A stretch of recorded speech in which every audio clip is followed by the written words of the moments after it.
Assalamualaikum warahmatullahi wabarakatuh.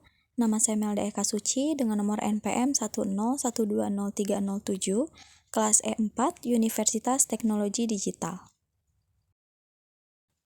Di sini saya akan membahas materi mata kuliah Pendidikan Agama Islam mengenai dahsyatnya sakaratul maut dan yang harus dilakukan saat sakaratul maut.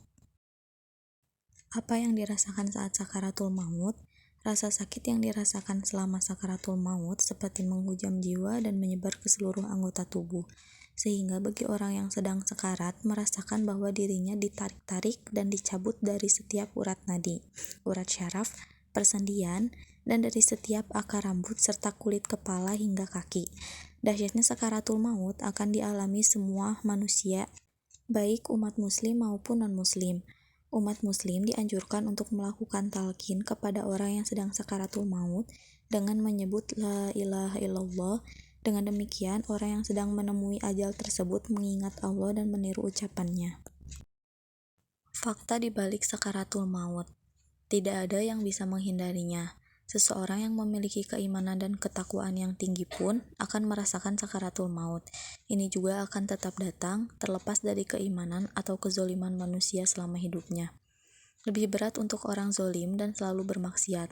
Banyak ayat dan hadis yang menggambarkan betapa beratnya sakaratul maut, terutama bagi orang yang zolim dan ahli maksiat. Selanjutnya, penguji keimanan.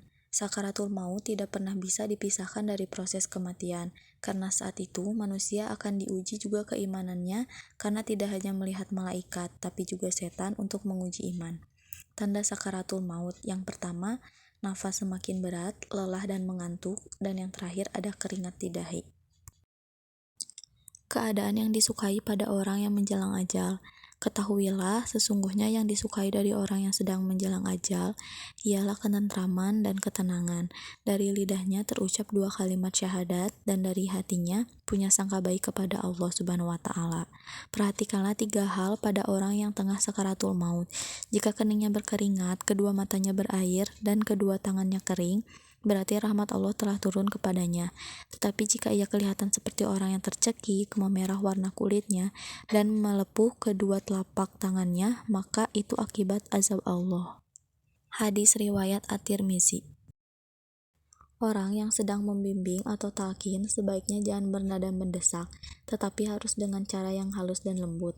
Sebab lidah orang yang sedang dituntun itu kadang berat untuk bertutur lagi, sehingga bila terpaksa malah semakin merasa lelahnya, dan bisa-bisa membuatnya tidak suka meniru ucapan baik itu. Dikhawatirkan hal itu menjadi sebab terjadinya su'ul khotimah. Sesungguhnya, makna kalimat tersebut ialah supaya ketika seseorang hendak meninggal dunia, di dalam hatinya tidak ada sesuatu pun selain Allah, dan jika satu-satunya yang dicari olehnya hanya yang Maha Esa lagi Maha Benar, maka kedatangannya kepada Allah merupakan puncak kenikmatan. Akan tetapi jika hatinya masih diliputi perasaan cinta kepada dunia, condong dia dan mengakui hilangnya kenikmatan duniawi, maka kendatipun kalimat syahadat tersebut berada di ujung lidahnya, namun tidak menembus ke dalam hatinya, dan nasibnya akan bergantung pada kehendak Allah, sebab hanya dengan gerakan lidah saja tidak banyak membawa faedah, kecuali jika Allah berkenan menerimanya. Talqin atau menuntut kalimat tahlil kepada seseorang yang sedang sakaratul maut adalah cara untuk mengingatnya akan kalimat tauhid, sebab orang yang membaca la ilaha illallah di penghujung hidupnya dipastikan akan masuk surga atau mati dalam keadaan iman dan Islam. Umat muslim dianjurkan untuk melakukan talqin kepada orang yang sedang sakaratul maut dengan menyebut la ilaha illallah. Dengan demikian, orang yang sedang menemui ajal tersebut mengingat Allah dan meniru ucapannya. Rasulullah SAW bersabda, tuntunlah orang yang meninggal di antara kamu dengan mengucapkan la ilaha illallah, sebab barang siapa yang akhir perkataannya sebelum meninggal dunia adalah la ilaha illallah, maka dia akan masuk surga. Hadis riwayat Abu Daud dikatakan sahih oleh Syekh Al-Albani dalam Mishkatul Musobin nomor 1621.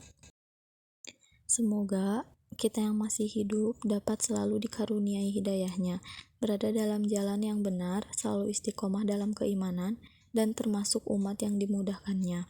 selama hidup di dunia, di akhir hidup, ketika sakaratul maut, di alam barzah, di padang mahsyar, di jembatan-jembatan Shirathol Mustaqim, dan seterusnya.